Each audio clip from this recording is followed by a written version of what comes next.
seringkali kita mendengarkan informasi mengenai IHSG, ya, baik yang kita simak melalui TV, terutama TV-TV berbasis bisnis dan juga berita, atau kita baca di media cetak, atau mungkin kita lihat juga di sosial media tentang IHSG.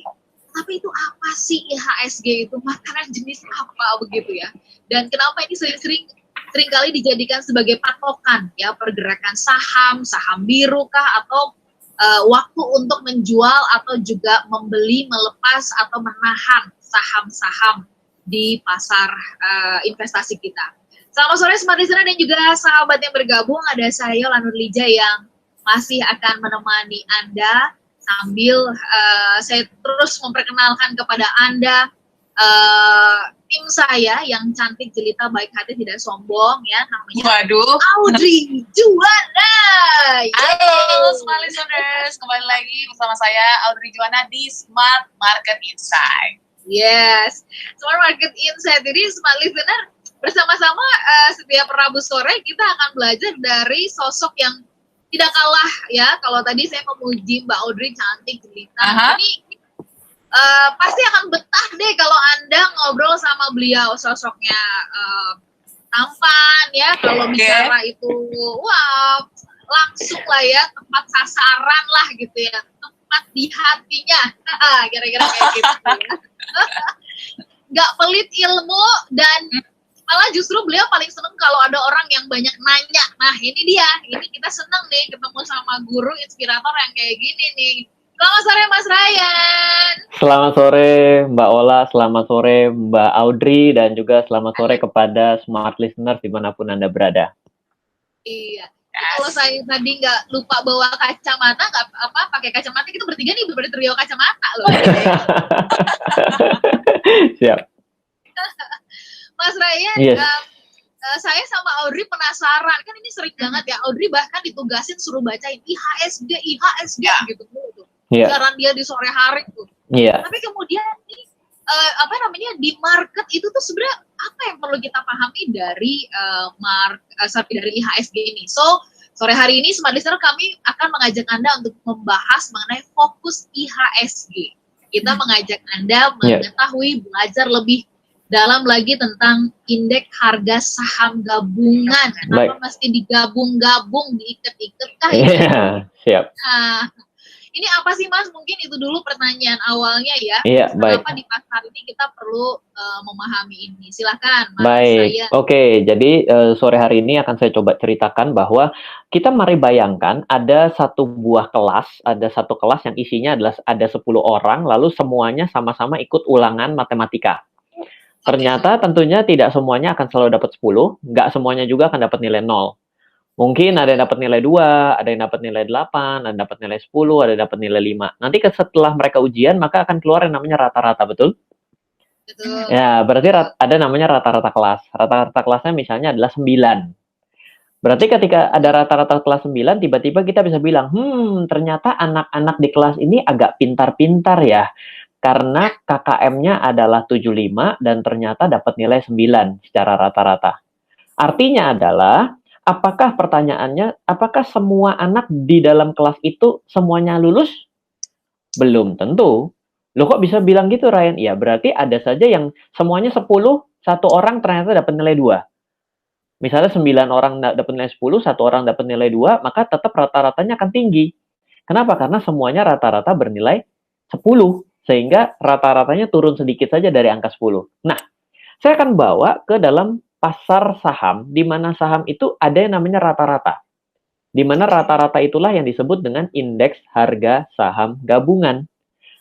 Bedanya, kalau tadi itu satu kelas isinya 10 orang, sehingga di rata-rata dari 10 orang, di indeks harga saham gabungan itu di rata-rata dari seluruh perusahaan yang melistingkan sahamnya, yang bisa dijual belikan oleh kita, sebanyak 700-an yang ada di Bursa Efek Indonesia. Jadi sebenarnya ketika kita mendengar IHSG, ya IHSG itu artinya adalah rata-rata saham secara gabungan yang ada di Bursa Efek Indonesia. Totalnya ada berapa Ryan? Ada 10? Enggak, totalnya ada 700. Lah kalau misalnya ternyata besok ada penghuni baru yang datang sebagai anggota baru dari saham yang namanya kan melantai di bursa, ada istilahnya. Ada istilahnya namanya initial public offering dalam bahasa Jawanya. Jawa ya, bahasa Inggrisnya. Kemana tuh? Jawa bagian mana juga bingung. Nah, itulah yang akan menambah keluarga baru dan tiba-tiba akan menjadi suatu indeks harga saham gabungan. Jadi, pertanyaannya adalah, oh kalau gitu Ryan, bila indeks harga saham gabungan hari ini naik, maka seluruh saham naik semua. Nah, enggak, sama seperti tadi. Kalau dapat rata-rata 9, bukan artinya semua murid di kelas itu pintar semua. Ada satu yang nilainya jeblok, bisa jadi seperti itu. Nah, apalagi kalau di rata-rata dari 700. Nah, kalau pertanyaannya dikritisin lebih jauh, akan tanya begini, Ryan, kalau gitu berarti dari 700 saham itu dijumlahin semua harganya, dibagi 700. Jawabannya enggak. Loh, kok enggak? Berarti beda dong pembobotannya sama yang namanya satu kelas ada 10 orang, dibagi rata-rata. Betul, kalau itu namanya pembobotan secara normal. Tapi, nanti ada yang bilang begini nih, coba kita bayangkan. Sekarang kita jangan ngomong yang namanya nilai ujian. Kira-kira kalau tarik tambang, itu cocok nggak yang punya berat badan 90 kilo diadu sama yang 50 kilo? Secara normalnya, akan kemungkinan besar akan yang 90 kilo yang menang. Betul? Ya. Betul. Berarti yang lebih berpengaruh adalah yang 90 kilo. Betul nggak kalau lagi dari tarik tambang? Berarti yang 50 kilo itu yang macam-macam kayak saya ini cuma pelipur lara penderita aja biar nggak keseret lebih jauh gitu kan. Nah, betul loh. Nah, jadi dalam menghitung rata-rata indeks harga saham gabungan yang hari ini kita tiba-tiba bisa lihat nih, IHSG pada hari ini naik banyak nih. Itu adalah naik 0,83%. Itu 0,83, 0,83. Jadi artinya adalah itu tidak dibobot secara normal semua nilainya sama, tapi ada yang lebih dibobot, ada yang lebih tidak terbobot. Loh, bagaimana cara pembobotannya itu? Nah, pembobotannya itu ada dua. Pertama adalah dilihat dari kapitalisasi pasar. Waduh, makin susah bahasanya. Jangan khawatir. Kapitalisasi pasar itu tidak susah. Kapitalisasi pasar itu, bayangkan ada sebuah perusahaan, tiba-tiba Anda ketok pintunya, "Hey, kamu perusahaan TBK, kalau 100% perusahaan kamu mau saya beli, kira-kira kamu mau jual berapa sih?" Itulah namanya kapitalisasi pasar. Misal ya, kita ambil contoh langsung studi kasus namanya adalah Bank Sentral Asia. Bukan Bank Capek Antri loh, ya, Bank Sentral Asia. Nah, kalau Bank Sentral Asia itu kita tahu nilainya itu sebentar, tiba-tiba ngeblank. Nilainya berapa ya Bank Sentral Asia? Lupa, tapi kurang lebih sekitar 700-an T kayaknya nilainya. Coba saya sembari lihat ya. Berarti artinya kapitalisasi pasarnya ya senilai itu. Yang harus dibeli 100%. Nah, artinya bagaimana kalau diadu sama perusahaan yang sangat kecil, misalnya cuma yang 100 miliar, berarti kan nggak imbang dong. Kenaikan harga yang besar ini dengan kenaikan yang kecil ini, berarti kan tidak apple to apple. Nah, itu mulai dibobot lah. Lebih dibobotkan yang besar.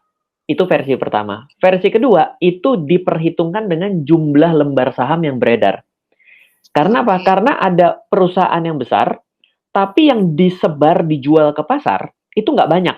Misal cuman 10%.